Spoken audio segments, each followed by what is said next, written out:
Sa Philippine history, anong isla sa Pilipinas ang unang narating ni Ferdinand Magellan? Sa 1, Mactan. Sa 2, Panay. Sa 3, Homonhon. 1, 2, 3, go!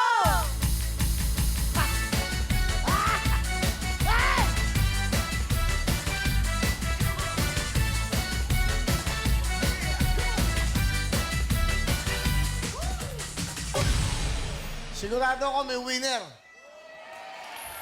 Sorry. Wala. Tinanong ko ito ng isang araw eh. Wala din Limasawa. Kasi pangalawang lugar yung pinuntahan niya. Di ba?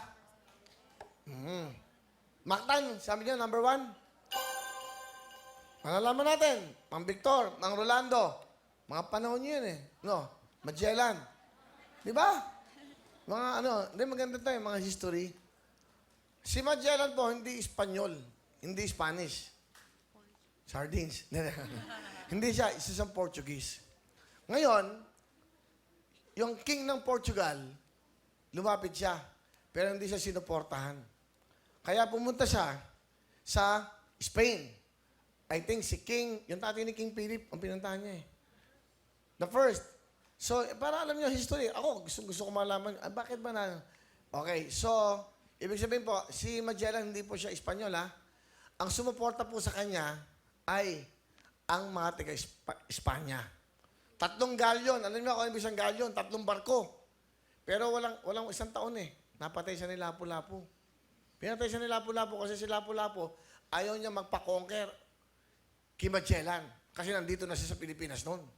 Pero ano pangalan dito sa Pilipinas? Kinuha yan sa pangalan ni King Philip II. Professor Willie Revillame ito. Malalaman niyo yan. At, ang napangalan dito, hindi si Magellan. Si Roy Alvarez? Roy Villalobos. Siya ho, ang napangalan, Philip.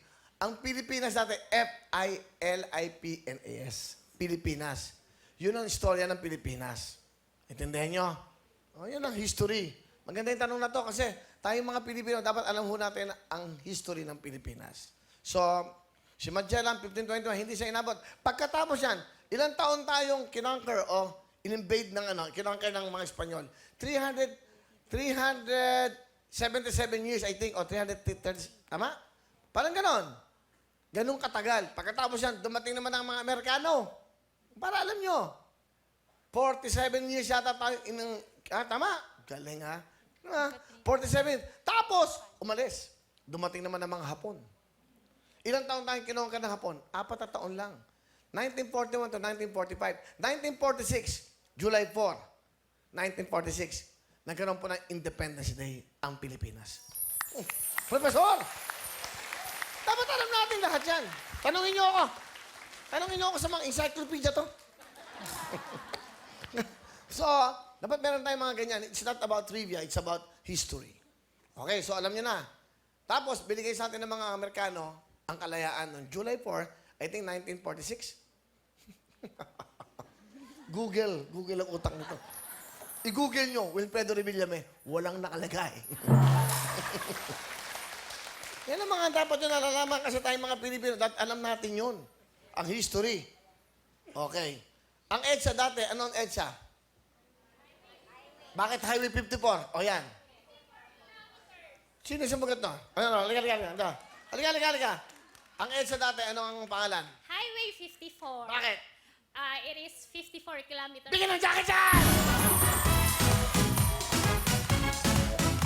Okay, dito nga sumasagot ka, meron kang 2,000! O, ano ba? Ganun ko. Kasi ito yung may kaalaman. Ito pong 1, 2, 3, go. Ako ang inyong profesor. Lahat yung mga ganyan tayo. So, alam nyo na. Ang tamang sagot